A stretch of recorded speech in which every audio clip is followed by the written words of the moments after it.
We are down to two teams left in the 2025 college baseball field. The Coastal Carolina, listen to me say it, folks, Chanticleers. It is the Chanticleers, not Chanticleers, not Chanticleers. Who was saying it wrong? Who was pronouncing it wrong? I don't know, but Kevin Schnall made sure to say it in his post-game press conference, first-year head coach of Coastal Carolina, and I'm saying it here on this podcast on Dugouts, Dumbbells, and Dingers. Chanticleers. Get it right. Know their name because the committee underseated them, and they make everybody pay as they've made it to the Men's College World Series Finals after sweeping through Bracket 1. Their opponent, LSU, back for the second time in 3 seasons as they sweep through Bracket 2, a scintillating final game against Arkansas, where LSU came back from not 1, but 2 late-inning deficits. Jared Jones is on another planet right now, and LSU is back in the Men's College World Series Finals again as they seek their 8th national title. Coastal seeks their 2nd. We'll talk about all of it, pool play, what went down, the Gage Wood no-hitter, all of it to come. We will preview the Men's College World Series Finals as Kyle Schassburger and I are in the same city once again, not for very long as I fly to Dallas in about 4 hours. Kyle is here for like another week and then he's gone forever. So we're coming to you while we can. Bye-bye. But anyways, this is Dugouts, Dumbbells, and Dingers. You can follow us at 3D Dingers on Twitter, on X. You can follow me at SportsCon4. He's at Kyle Schass, the new voice of Louisiana Tech. If you hadn't heard, go Bulldogs. All right, there he is right there. Know the name, know the face, know the stash, because it's not going anywhere. Kyle Schassburger, fresh off the golf course. How about this Men's College World Series so far? It has been fantastic baseball. How about them dogs? Yes, I leave to Ruston a week from Sunday. The golf course, the best part about today, we played a beautiful track, Holly Ridge, here in Archdale, North Carolina. 340-yard drive on a par 5 I had. 340. I hadn't had that one that long, and I'm not exaggerating. I hadn't had that one that strong in a couple of years. Absolutely piped it. Fell apart on the back 9. Probably shot at 93. I don't know. But, yeah, man, this College World Series has been scintillating in every way. Last night, an absolute heartbreaker. I feel like it was a nightmare and still is, trying to piece together and autopsy the end of Arkansas season and what seemed like, you know, a just never-ending nightmare and vacuum of terror, the witchcraft that took hold of Arkansas baseball on Wednesday night. Tough scene. We will talk more about it. I've been locked in for the most part, even between you and I talked in the office on Wednesday, whatever day it is. By the way, I'm here at home. That's the first time I've potted at home, probably since Hoover, the week before Hoover. Yeah. So all of my gear, my camera, my microphone, my Focusrite, all that headset, it's all at the office. I mean, you know, never thought one time about it, grabbing it or anything. So I'm on the Apple wired earbuds again, but I have been locked in 99% of the time. Kahn, I will admit, yesterday, Wednesday, outside of knowing the score was 6-0 Coastal on top of Louisville at one point, a final score that ended up being 11-3. Wow, yes. There's a lot more offense after that. Impressive, to say the least, for the Chanticleers, the Chants. And for LSU, for us to get this rematch, and we'll talk about some of the other games, I didn't see any at Arkansas LSU last night either. I turned it on after everything had already ended. I was tied up. I had a prior engagement. I was out meeting with a couple of friends. The game was not on the TV, but I was in deep conversation with the people I was with, and I wasn't going to distract myself for the College World Series. I'm sorry. Bad on me, okay? I am a bad human. I have a lot of things going on in my life, but that's why I have you, and that's why I have you blowing up my phone, and I'm like, what the hell did I just miss? So I was able to dive into all the video, all the snippets afterwards, read up on it, you know, be able to get a download wherever I can so I can be prepared to at least for you to bounce things off of me here today. And yeah, it was pure witchcraft. So outside of yesterday, I have caught pieces and the majority of most games, either through television or through radio. And the Varsity Network app has been beautiful. The Omaha National broadcast has been great. I think it will reach a new level here for the weekend. Who is it that normally comes in? Is Kugler, it Kugler? Kevin Kugler. Yeah. So Kugler, I am expecting to be on the call for radio, but those other two guys, Bishop and I forget his name. They do a fine job. It's a fine presentation. I would love to get Karl Ravech off of the TV product ASAP. Okay, whether it's him mispronouncing names, him not knowing the game of college baseball and just parachuting in, which is extremely unfair to the rest of the fine broadcasters. Let Monaco have the whole thing. Hell, bring Tom Hart up there. I don't care. And don't fly Ravi for Sunday Night Baseball on Father's Day to LA or wherever he had to go and then bring him back. What are we doing in this travel budget? Like these expenses are unnecessary. Keep him there. Keep him with Major League Baseball. We don't need him calling the college game. I don't need him talking about Stephen Milam or Milam, whatever he mispronounced his name, as a left-handed hitter, and then somebody goes in the pen and gets a right. The dude's a switch hitter, bro. Like, stop it. And I don't need the laziness of you identifying people in the field by their position.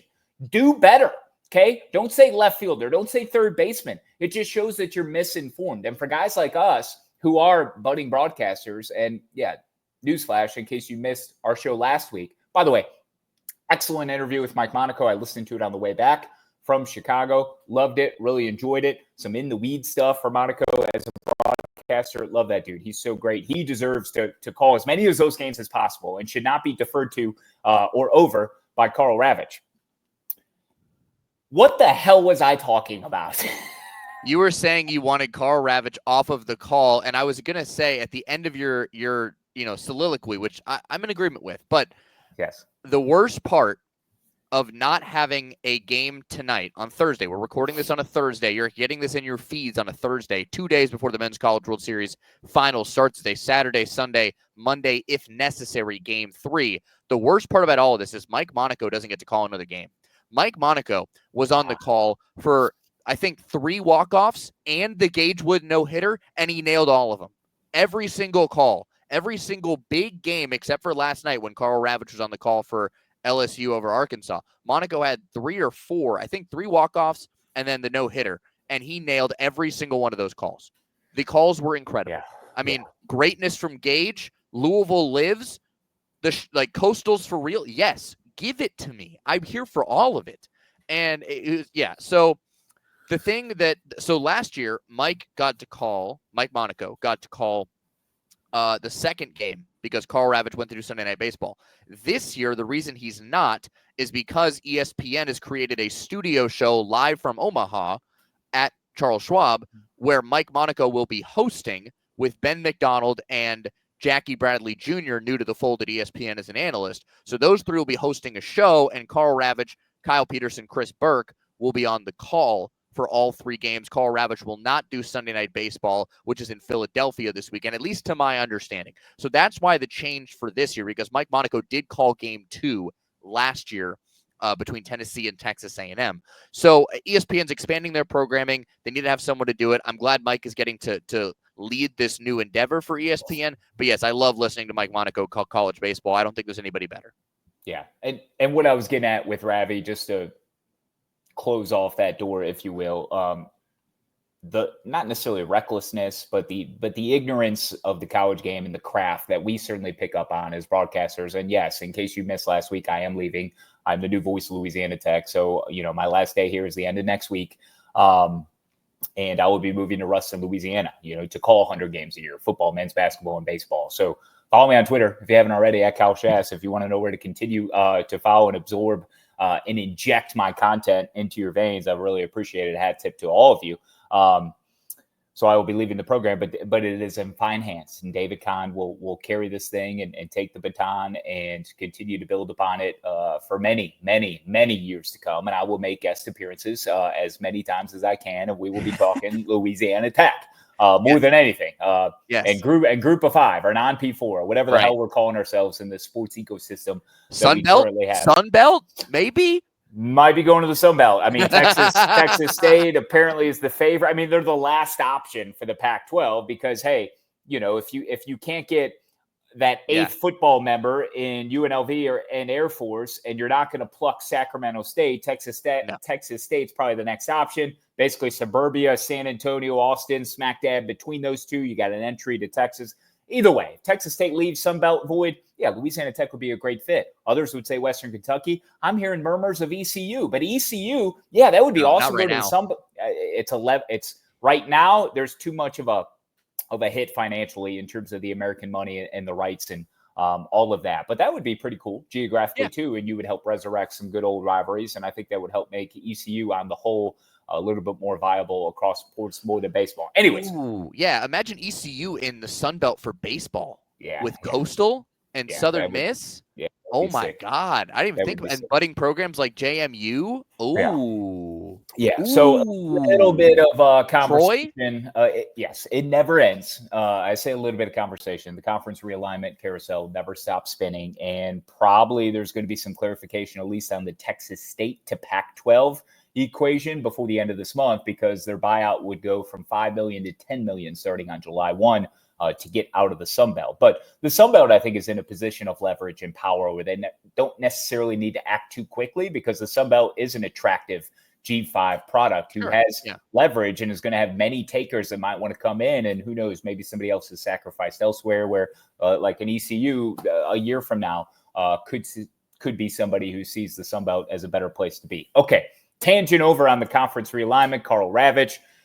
Hate we won't get to hear Monaco on a call again, but hey, it's good he's still going to be around this weekend. Games will rehash what's happened. I am on a hard out. I got 29 minutes. We got to end this program. But got to get pudged from softball camp, and our awards banquet starts at 3:30. Everybody's going to be getting an award. It's like 20 kids as part of this USA Nike camp. Very small, intimate group with the Guilford College head coaches. So I got to leave at 3:05.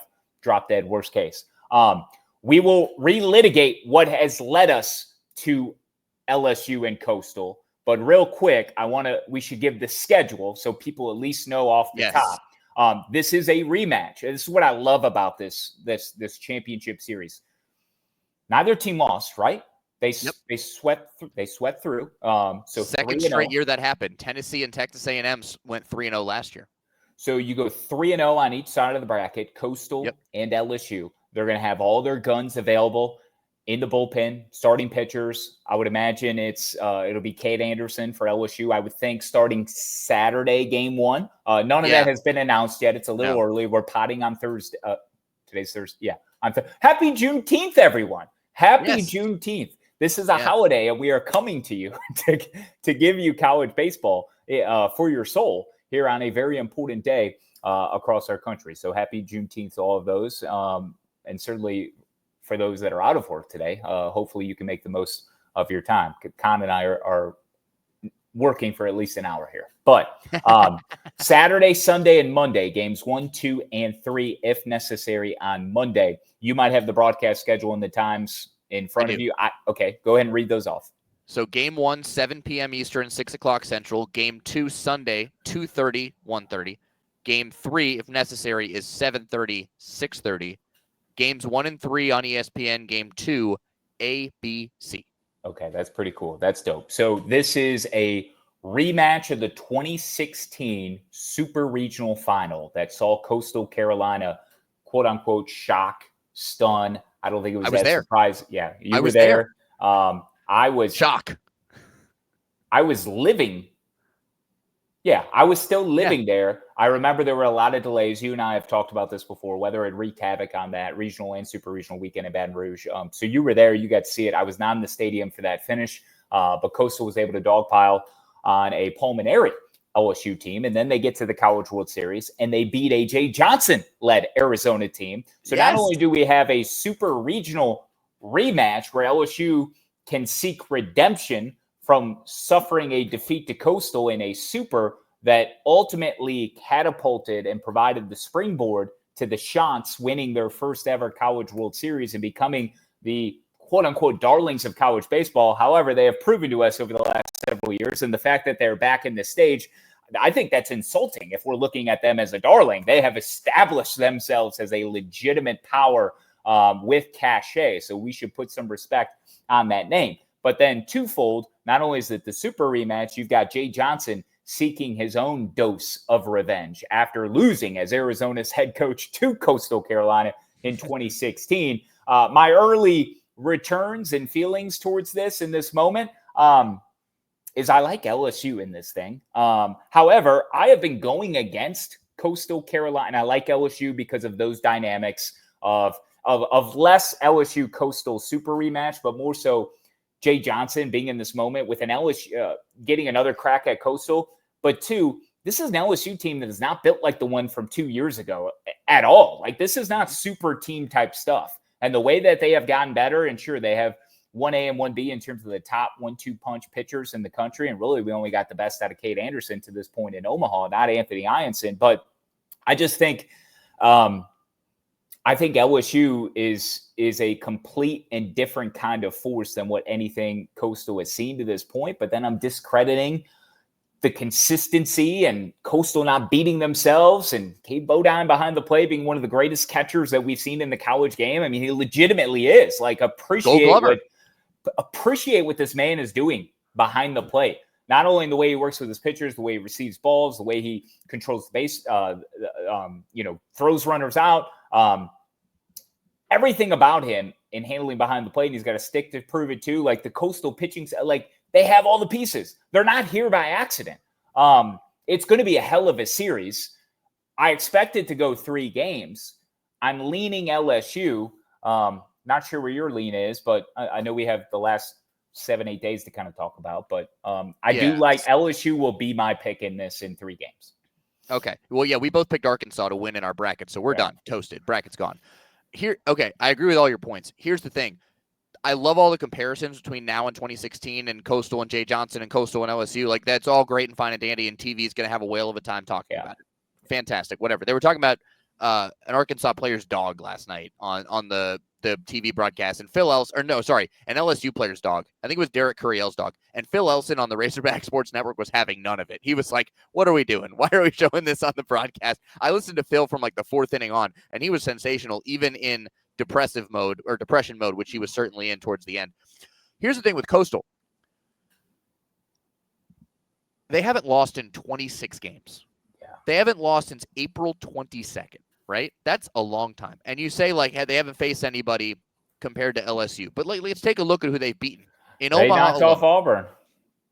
In Omaha alone, Louisville crushed them 11-3. Oregon State 6-2, never a prayer. Arizona 7-4. They beat Auburn twice in Plainsman Park. They beat East Carolina twice in the Conway Regional. They sweep through the Sun Belt Championship, beating a very good Southern Miss team in the final. They beat a surging Marshall team twice in consecutive games. They beat Clemson twice in the regular season. Early on in the regular season, they beat NC State. They beat Alabama. They beat Ohio State. They lost Alabama. They beat Kansas State twice on the opening weekend of the regular season. This team has played high-caliber teams all year long, and most of the time, they've won. So, all that being said, do I think this is their toughest matchup of the year? Absolutely. But I cannot bet against the Chanticleers right now. So, I am going with Coastal in 3 games over LSU.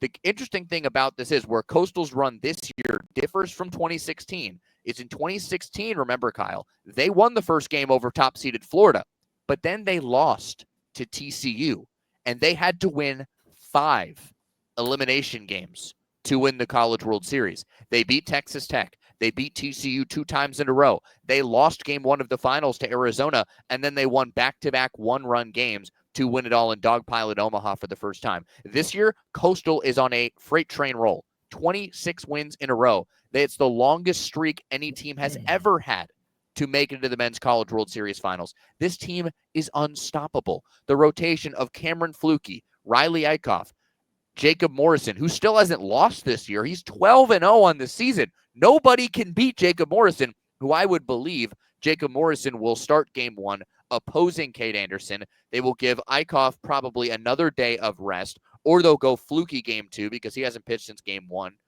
in relief of Eichhoff, which I think the way Kevin Schnall managed Coastal's pitching staff this week, perfect. Because he had Eichhoff start, but only 45 pitches, knowing that he could come back and start a regional or a pool play final on Wednesday with all that time off. It's like a side session on Friday. What did he do? He came back. Coastal spotted them a 6 spot in the first. He said, Eichhoff, go as long as you want. You're free. And then they brought in the back end of the bullpen. But you got those 3 guys, Morrison, Eichhoff, Flukie, and then Dominic Carbone in the back end of the bullpen. It's just so tough to beat this pitching staff. I don't know how you can pick against Coastal for that simple reason alone. Last time Coastal lost was when the Pope was still Father Bob from Chicago. That tells you how long it's been. By the way, this rundown of the games, okay? We start on Saturday, 7 o'clock Eastern, ESPN, 2:30 Eastern, ABC, Game 2. If necessary, Monday, 7:30 on ESPN. It's all set. Coastal Carolina and LSU, 75th anniversary of the College World Series at the Chuck Box. TD Ameritrade, formerly known as now Charles Schwab Field, Omaha, Nebraska, the holy grail of all holy grails. Setting the schedule up for you. It's brought to you by Home Field, man. I know you're rocking some Home Field. We just went around the diamond. Tell me about your shirt that you got. Okay, let me just tell you. So this is a Home Field shirt with Home Field, the logo. Look at this logo, by the way, the stadium logo. It is so clean. All right, and it feels perfect. It is just light and feathery on my body. All right. That is how Home Field shirts feel. It is comfortable. I am just it's like I'm wearing a cloud. All right. It's like I'm wearing a cloud. You're repping Split Zone Duo today, but I'm repping Home Field, as I do, because they are a proud partner of Dugouts Dumbbells and Dingers. This is a Home Field shirt, man. This is straight from Home Field. Oh, I'm sorry. Yeah. Apologies. Okay. My Put apologies. some respect on SCD, man. This is straight from Home Field. All right. I'm so sorry. I don't own Split Zone Duo apparel. I'm sorry. Apologies to the fine folks. It's for all of our college football, degenerates here that have veered into our baseball space. If you don't listen to Split Zone Duo, please go ahead and do so. Alex Kirshner, Richard Johnson, Stephen Godfrey, Josh and Godfrey are very tight at Home Field. So Godfrey has his hands in a lot of other projects. Most recently, Phantom Island. So, but yeah, Split Zone Duo is my shirt. Same quality material as what you're repping on your body now, which you said feels like a cloud.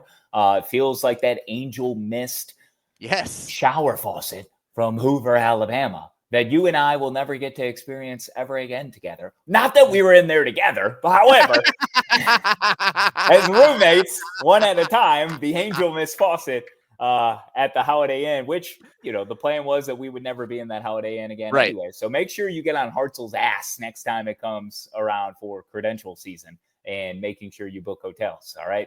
So here's the funny thing about that. So I don't know if I've told you this. I'm going to SEC Media Days with Stephen Hartzell this year for football. I did not know that. No. Yes. So I'm his social media guru for 2025. Okay. So he just texted me today saying, "Hey, your credential is in. I'll work on hotels. Hope they aren't sold out." And I'm like, guy, we're a month out. And you know what else is the same week in Atlanta as SEC Media Days? All-Star Week for Major League Baseball. There is no way we have a hotel. we might be screwed. Dude, that happened last year. I don't know what the hotel situation was for him when him and Brunk went, but yeah, that was in Arlington, and All-Star Home Run Derby, all of that festivities were going on. So now they're in Atlanta. What, SEC Media Days is just following Major League Baseball and their All-Star break? Third time they've been in Atlanta since 2018. So I don't know. But yeah, I'm just hoping that we have a room. Honestly, it's Stephen Hartzell is handling. I got the email saying my credentials been reviewed and being processed. So I'm staying out of it. But you just brought that up, and I got the text from him today. I was like, hey man, we got to sleep outside. I spent 9 summers at a summer camp in Georgia. I know how to sleep outside. So we'll see what happens. But that's totally beside the point. As you're right, we did go around the diamond, presented by Home Field Apparel and their Diamond Classics collection. Make sure you use the code 3D15. That's 3D15 for 15% off your first order at Home Field, making quality, thoughtful apparel for more than 190 colleges and universities. They represent all of the teams that made it to Omaha. They dropped a surprise Murray State line. The Coastal Omaha project is live. Pre-order your Coastal 2016 jerseys now. Heck, if Coastal wins, they're going to have to redo that design and put a 2025 patch on there before you order that jersey, because Coastal might have another College World Series championship in 5 days' time. We'll see. But anyways, the Omaha project for Coastal Carolina is live. Go pre-order your jersey right now. It is a sweet-looking top, and there's more Coastal stuff on the way. And LSU is represented at Coastal Carolina, or at Home Field, so you can get LSU stuff there as well if that's what you fancy. But if you do, use the code 3D15 to get 15% off your first order at homefield.com. Home Field summer school drops continue to rise. This week, it's Michigan State. Kyle Schassburger, have you taken a look at the Michigan State hat line that was just distributed by our fine friends at Home Field? I have. I saw them. They're sick. You got a couple retro different options. 8 new hats in total for Michigan State. So, as Pulling them up always, right now. as always, high quality stuff. And, they under promise and they over deliver. And that is one of the mottos of home field. Not really. I just made it up for them because they certainly promise a lot, but they still over deliver. There you get a look at the summer school. Look at drop these. I for mean, Michigan State. So, golly. yeah. Those things are just unbelievably great. Okay, the main thing, 3D15, please. Homefieldapparel.com. First order only. Get yourself a burner. Get yourself a new email account. Whatever you need to do, because we know many of you have ordered from Homefield before. 3D15 is the code. Just make up a new email address 5 times over and get 5 orders. I think you can check out as a guest, too, and just not log into your account. So do that. That's possible. Try that. You do that the first time and then create 4 burners and, purchase 4 more things. I know you have at least 7 burners, and you're going to have to make 3 more for all your Louisiana Tech talk that you're going to be doing. So, I mean, dude, I'm already like experiencing it's a new experience, the cesspool of Twitter that we already know it to be in social media in many ways. But like now being the director of broadcasting and an extension of the athletics department's PR, service, if you will, and being the voice and trying to be active on social, the amount of opposing fans and shrapnel that is filling some of my tweets. There's a Western Kentucky guy who slid in on something I posted the other day about Karl Malone. So go find it at Kyle Schass. And it's actually not that it's funny, but it's like all I can do is just, I'm not replying, but I just get a chuckle. I get a chuckle that people are that mean spirited in the world. Get ready, bro. I mean, you're gonna finally experience what it's like on a regular basis for people to hate how you sound on the radio, and they're gonna let you know.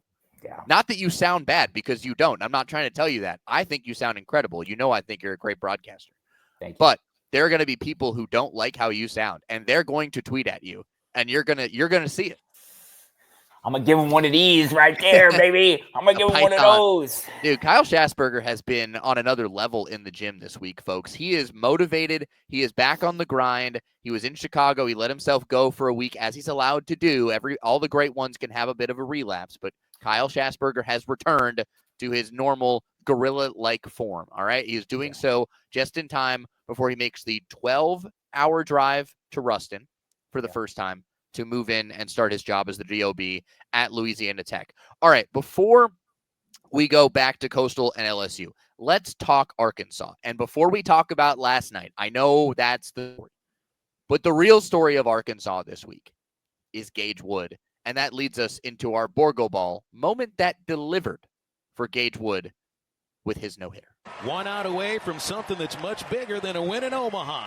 The 1-2 pitch. He struck him out swinging. Gage Wood no-hits him, and the Hogs win it 3-0. The greatest game ever pitched at the University of Arkansas. Here in downtown Omaha, Gage Wood throws a no-hitter and completes the game with 19 strikeouts, his last 5. They're coming out to mob Gage Wood, who pitched the game of his life. Yeah, the game of his life, says Phil Elson on the Razorback Sports Network. Gage Wood with the first no-hitter at the Men's College World Series since 1960, the 3rd overall, and the most strikeouts in a no-hitter ever. Not just college, Major League Baseball. 19 Ks for Gage Wood. I had Phil Elson in my ears while I was at my new apartment gym that I used for the first time earlier this week. The game was on a TV in there, so +1 for the apartment. They had the apartment on, but I was working out. I was pumping iron in the new gym. It's great setup. Need a few more machines in there, but I was able to get the workout done. That's all that mattered. Got what we needed to. Got out of there. So Phil was just like strikeout. I'm like, how many does this guy freaking have? He struck out like 7 in a row at one point, and finally I see the end is like 19 Ks. Holy cow! So Gage Wood, anyways. Props to you, Gage Wood. No-hitter at the Men's College World Series. Far and away, easily, the Borgo Ball moment that delivered. Brought to you by Backyard Baseball Bros. I've got my Borgo Ball right here. Just look at this. Look at the raised seams. Real foam baseball. Good feel. Go to backyardbaseballbros.com and get your Borgo Ball 4-pack today. 4-pack for $20. The Bubblegum Blast next limited edition is coming soon. Pink ball, blue laces. It's perfect for summer.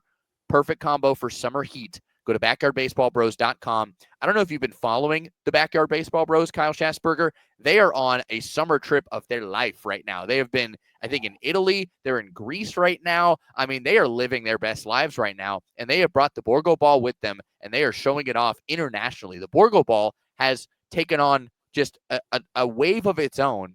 Feels like ever since we got our hands on the Borgo Ball has taken on a second wave, a second generation of popularity. All right, take a look at some of these videos Kyle Schassburger is showing you right now. This is them on a cruise ship, and they are showing off the Borgo Ball. They are pitching it on that probably what's like a basketball court, I think. Apparently they took the bat away. The cruise security took their bat away when that happened. But there it is. There's the Borgonio Bros, Blake and his brothers showing off, showing the Borgo Ball on the high seas. All right, they are everywhere. The Borgo Balls are everywhere. If you don't have a 4-pack, get you some right now. The winner of our bracket challenge will be receiving a 4-pack of Borgo Balls from the Backyard Baseball Bros themselves. So make sure you go to backyardbaseballbros.com and get yours today. You can throw any pitch you want. There's some more photos. Yeah, This is going in Athens. This is Mr. Bergonio, who is my go-to for knowing what is going on with the family, and Athens, Greece, and you can follow Papa Bergonio, but they're having the time of their life. Rome, Italy, Santorini, Greece. I mean, all places I've never heard of. Just kidding. I've heard of Rome, Italy. You uncultured swine. Athens, Greece. I know that. Thank God. I've been there. Greece. Never haven't heard of that it. place. No. Yeah, no. Valletta, Malta. That sounds like an ice cream. Sounds like a Starbucks drink. It does. But no, they're having the time of their life. So good for them. Yes, and good for Gage Wood, the no-hitter for Arkansas. That is the game. That is the best game ever for the University of Arkansas, for sure. Far and away, done. Like, Phil Elson nailed that call, and Gage Wood nailed that performance. And how about Ryder Helfrich? You know, the Arkansas catchers, the way they operate, and Helfrich, you know, being the primary backstop all season long, earning that role after spot duty a year ago. He's been the man behind the plate. I mean, he called every pitch, you know, all 118.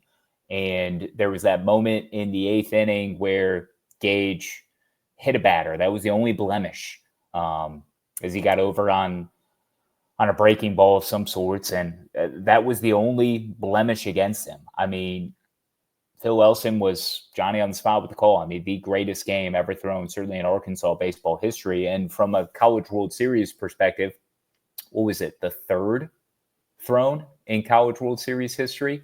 First player to throw a no-hitter in 65 years overall. They weren't even using aluminum bats back then. That was wooden bats. Mm-hmm. So, I mean, that speaks even more to how impressive of a feat this is. Not to mention, I was thinking, and I'm like, you know what? I was part of a 19 strikeout no-hitter before. That was at the Super Regional with Kumar Rocker in 2019 when I was on the board for Vanderbilt. And Kumar had a 19K no-hitter performance against the Duke Blue Devils. Ultimately, Vandy went to Omaha, won the College World Series over Eric Bakich in Michigan. But that's a Super Regional. Now we're in the College World Series, and Gage Wood does this. No disrespect to Kumar Rocker. Still impressive. But, dude, Gage comes out and does that, and the dude battled injuries throughout the year, too. He was shut down for a time. Dave Van Horn said, look, we weren't sure if we were going to get him back. What I love, too, is the Bat Boy was the one who kind of blew the G-Baby. He's the son of their director of baseball operations, Clay Goodwin, because, you know, you don't want to talk about it or say things out loud. And when I was listening to the middle innings with Phil and Bubba on the Razorback Sports Network, you know, there was no peep. There might have been one mention of like 12 up and 12 down or 15 up and 15 down. But it never stood out to me. Nothing was ever, you would never do that. You would never jinx it. You would never talk about it. That's why I didn't know. I had no idea. Yeah, I had no idea either. And then I got back into the game because I was picking up Pudge and her teammate from softball camp. And then I'm getting texts from my buddy Dustin. He's like, oh, he hit a guy in the 8th. Like, no more perfect game. And I was like, wait, what? He was in the 8th inning with a perfect game? Yeah. And so then I locked back in for the 9th, and I listened to Phil, and I'm like, holy smokes, man. And given everything that has happened too over the last 8 days or so, I guess not even a full week, 7 days. College World Series started on Friday last week. Yeah. So it's been 7 days. Yeah. It's been, there's been a lot of things, and we can run through some of this other stuff, but like, I forgot, given what happened, the events on Wednesday night. Yeah. It's like, holy shit, we had a no-hitter 2 days earlier. I know. That's why we had to talk about it. But yeah, it was crazy. I had no clue he had a no-hitter until the 9th inning, and it was like, oh, he has a no. He threw a no-hitter. Oh my God, I had no clue. And he does it on a Monday. Yeah. Afternoon after, we crown a U.S. Open, which holy smokes, 65-foot putt. He just had to putt it twice, and he makes it one time. JJ, Spawn? Yeah. Spawn. Yeah. Incredible. That dude's up at like 330. His dollars thrown up, whatever. Then he bogeys like 5 out of 6. Sam Burns, by the way, who is a former volunteer assistant coach for Louisiana Tech because he lives on the country club that Tech uses, was the 3-day leader. I mean, he was the 50. Yeah, he was the 56-hole leader going into Sunday, and ended up, not being able to pull it off because he got screwed by the standing water and not getting relief down the stretch. But anyways, you got the U.S. Open that people are trying to unpack from a media blitz on Monday. You've got finals games. You got the NBA going on that night. But like Gage Wood becomes a national star where he's on like these national talk shows across network television. He's on McAfee. He's on SportsCenter. He's getting all of this shine, and good on him, man. Like, he deserved every second of it. I know from an Arkansas perspective right now, it's hard to recall any of that because given what happened on Wednesday night. But Gage Wood will always have that. He'll always have that. So let's get to the Wednesday night, because I know you got a hard out here in about 9 minutes maximum. So let's get through this and get through it. So let me run through Coastal's results real quick, and then we'll get to LSU. So Coastal swept through bracket 1, 7-4 over Arizona, 6-2 over Oregon State. That was in Jacob in game of the season, 7 2/3, 16 straight retired over the middle innings. Coastal spotted him a 3-0 lead night. Then Louisville, 6 runs in the first inning. They win 11-3. They go in cruise control. They score first in every pool play game. Riley Eichhoff comes out again, keeps Louisville scoreless into the 6th. Colby Thorndike has 15 runs batted in the NCAA tournament. He's hitting .417 in Omaha. This team is all, firing on all cylinders. Then we go to LSU, who sweeps through bracket 2, their 9th appearance in the CWS championship round. Game 1, Cade Anderson dominates Arkansas, just gives up the home run to Reese Robinette, but they win 4-1 over Arkansas, 3 runs in the second. That's all they needed. Cade goes 7 innings, 7 Ks, 100 pitches, bye-bye. UCLA was the wacky game at first because it begins Monday night. They trail 3-0 early as Anthony Ianson looked like a shell of himself. Then it gets suspended with LSU coming back up 5-3 going into the 4th inning. It resumes 10 a.m. Tuesday. Kassan Evans then becomes the hero. 4 1/3 relief innings, no walks, 5 Ks, 2 runs. Jared Jones, 3-run bomb in the first, 4 RBIs overall. They win 9-5. They end the Bruins season. The Bruins go to the elimination game, lose to Arkansas. And then game 3, 6-5. They win it over Arkansas, but they trail 3-2 in the 8th. Jared Jones hits a solo home run to tie it in the 8th. Then they trail 5-3 in the 9th. They score 3 runs in the 9th. Reese Robinette misplays the ball at first. Vahiva Aloy does not attempt to turn a double play on Stephen Milam that would have ended the game. He says he felt like he was too far to the right to try and make that play. Video kind of make it seem like he had enough time, but we weren't there. We aren't Vahiva Aloy. He's probably the Golden Spikes Award winner. I'm going to side with Aloy on that one. Charles Davalon misses a game-ending diving catch in left field, which for all those saying he shouldn't have dove, you're wrong. He had it timed up. He just missed the ball. And then Cam Kozel sees a base hit from Jared Jones go right off his glove to win it for LSU. So it was just a cacophony of errors and mistakes. He had to kind of jump a little, though, right? He did, but it went off his glove. He would tell you he should have had it. I thought the Davalon part of this was the hardest thing for me. The Aloy going to third, I'm sorry, but to me, that's a smart baseball play because the ball is to your right, taking you towards third base. It is. And you want him to get the sure out. Like, get the out, because that was the second out of the inning, correct? I believe. Yes, but here's the thing. They were up 2. So that runner going to third is meaningless. Okay. Yeah. But I'd rather him try to turn 2 if he can, and it looked like Milam was not far enough down the line where they could have turned it and won the game. Again, hindsight is 20/20. If his momentum really was carrying him towards third and it would have been a tough throw and he could have thrown it away and they could have tied the game on that, then yeah, right play. So again, we're not Vahiva Aloy. We weren't there in the moment. We can only do based off of what we saw. So I'm not necessarily faulting Aloy as much as others are. I see a lot of people faulting Davalon, though, and you can't fault Charles Davalon, bro. Like, he catches that, game's over. Yeah, he might have slipped a little bit too. I mean, it's just to your point, a cacophony of errors, right? Yeah. Like just a never-ending it. And Arkansas had just scored to take the lead, right? Wasn't it 3-3 in the top of the ninth? It was. They scored 2.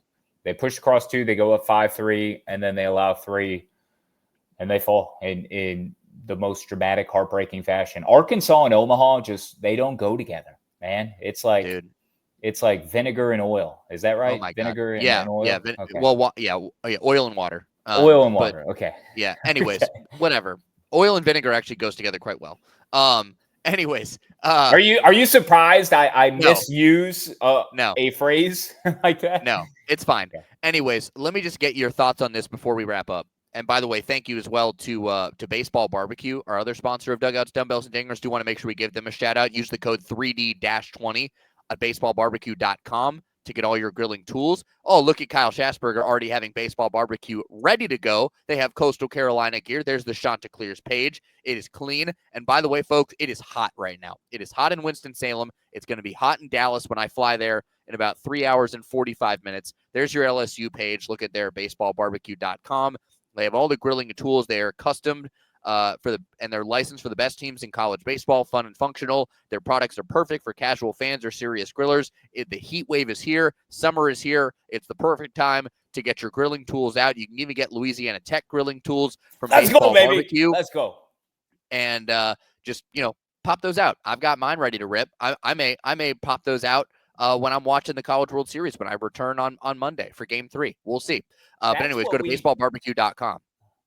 3D-20. 3D-20. Baseballbarbecue.com. Yes. We should try to just grill out Monday night for the Game 3. Let's do it. I'm down. Have Pudge, chill. Maybe I'll hit up Dustin. Maybe we can go over to his place. Love it. Or something. Love it. Let's do it. Anyways, hopefully there is a Game 3. Knock on wood. Yeah. Anyways, I'll close on this. What is worse, 2018 or last night for Arkansas? What hurts more? It's death by 1,000 paper cuts on Wednesday night, or it's pretty much one shot to the head versus several to the chest and you bleed to death, to use a Moneyball reference when it comes to cutting players type thing. I think it was a sudden, drastic realization and turn of the narrative that was so quick in 2018, where maybe you didn't even have time to react. I don't know, but it was just like that. And looking back, they were one foul ball catch, Bermuda Triangle, the Razorback Triangle, away from securing their first ever national championship. And knowing what one catch would have done when you're in the best of 3 and it was to win the College World Series, to me, that's worse because it was that much impactful on one singular play. Wednesday night, it's the semifinal. You forget, or some might forget, they had to beat LSU Wednesday, but also come back on Thursday and beat them again, and then get to the 2 out of 3 against Coastal Carolina. But that's not going to take away the hurt and the impact and the heartbreak that these players, these coaches, this fan base is currently feeling now. And they can't help but feel helpless or cursed or have some weird voodoo curse that has been instilled within them as this harkens back to 2018. And this is the whole Arkansas and Omaha combination. It spirals in such a way where they're connected, where it feels like this is never going to happen for us. And I understand that. And if you don't believe in curses, I don't believe in you, because curses is what makes all of this great, especially as a sports fan. Whether you are manufacturing it yourself, believing in something that may not be real, but thinking there's some weird food. It's like believing in magic, or it could be like believing in God. Whatever it is, you have a belief. You got to believe there's a greater being. There's extraterrestrial activity beyond this planet. Okay. There is always something extra that is at work here, okay? And when you ultimately climb the sport's highest mountain and you get over that hump and you end the curse of the Billy Goat, like the Chicago Cubs did after 108 years in 2016, or like your beloved Boston Red Sox when they first did it in, 2004, right? Yep, Curse of the Bambino. Yep. The Curse of the Bambino. How much more satisfying and fulfilling is all of that when your collective fan base has been in unison, yes, in stride, locked arms, believing in this greater thing that has just plagued your sports fandom. But then when you squash it and vaporize it, and you are the one at the end as a champion, all the more satisfying and gratifying. So when Arkansas gets to that point, it'll be all worth it. It will. But until it happens, you're going to be filled with misery. Yep. All right. So as we wrap up here, Kyle's picking LSU. I've got Coastal Carolina, both in 3 games. It's a it is a brand pick because as you laid it out, every time I go against Coastal, they keep winning. Why go against them? It's been 26 in a row.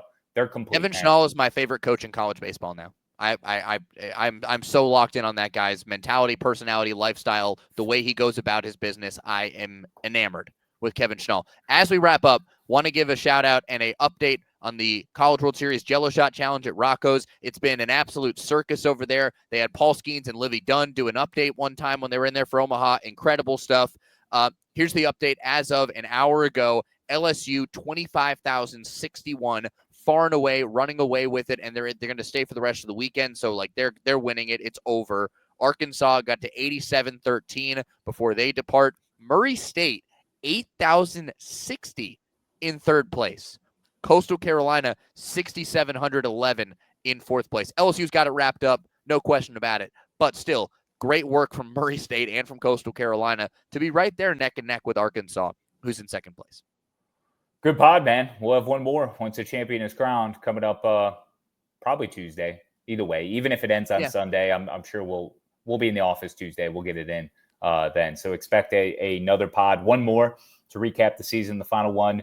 Here to put a stamp on the 25 season with myself at Kyle Schass at SportsCon4, the 2 of us as part of Dugouts Dumbbells and Dingers, the team that we are. It'll be our final one together coming up on Tuesday, and we'll celebrate either Coastal Carolina or LSU. So I appreciate you, dog. Enjoy your weekend. You're catching up with a friend in Dallas in Big D. Big D. Enjoy it, man. All right. This is Dugouts, Dumbbells, and Dingers. Enjoy the Men's College World Series Finals coming up on Saturday. Bye.